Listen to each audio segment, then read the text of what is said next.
40 variable types, 25 diversity types, and we have 6 joining types.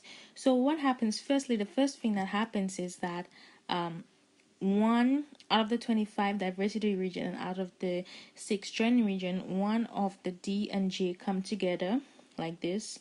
So one of the D and J's come together. So we have one D and one J. So D and J coming together.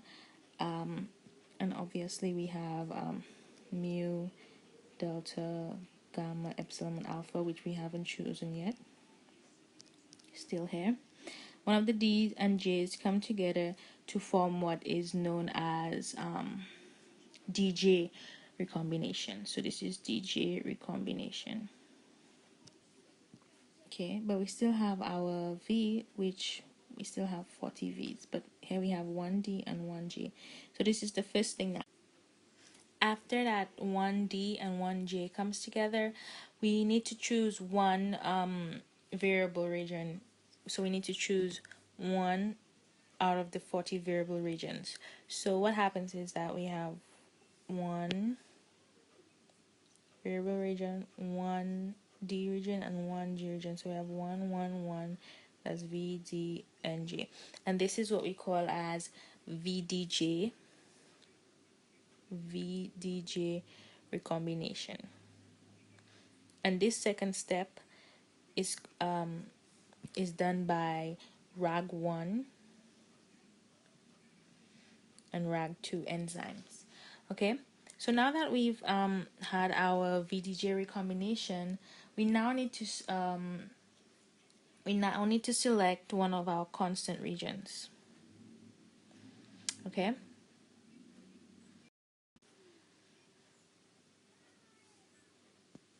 Sorry.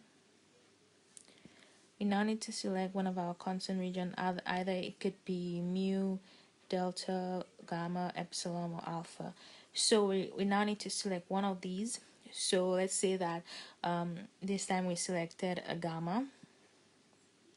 So this chain would be gamma attached to a 1V, 1D, and 1J. Okay, so this is the mRNA that is produced for making this specific antibody, for making this chain of the antibody, this heavy chain of the antibody, including the variable region and the constant region. So that's what happens, and this is done by also RAG1 and RAG2 enzymes.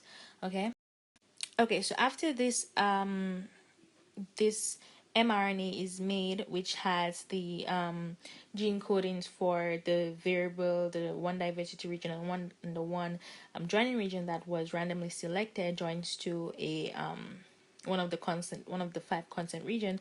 This is not enough. This is not enough to for variability in different antigens, because there are thousands of antigens in our body and thousands of bacteria and thousands of all kind of microbes. So this is not enough. So what happens? Another enzyme comes in called terminal deoxynucleotide transferase, and induces random mutation in this VDJ region. So it induces random mutation into this VDJ region, and then after this is done, after these mutations have been induced, we have translation of the heavy chain strand in the Ig antibody.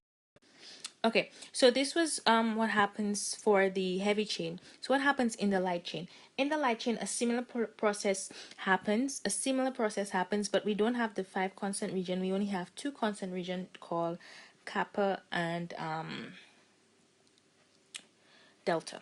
Okay, kappa and delta, and we also have we only have V and J. We don't have the D region. So most times, so this is for the light chain. So most times we can either choose the kappa or you can either choose delta. And like I said, one of the variable chains must be selected and one of the joining chains must be selected.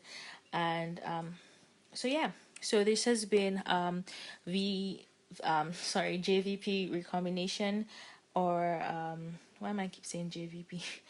VDJ recombination, or they call it JVP recombination, but VDJ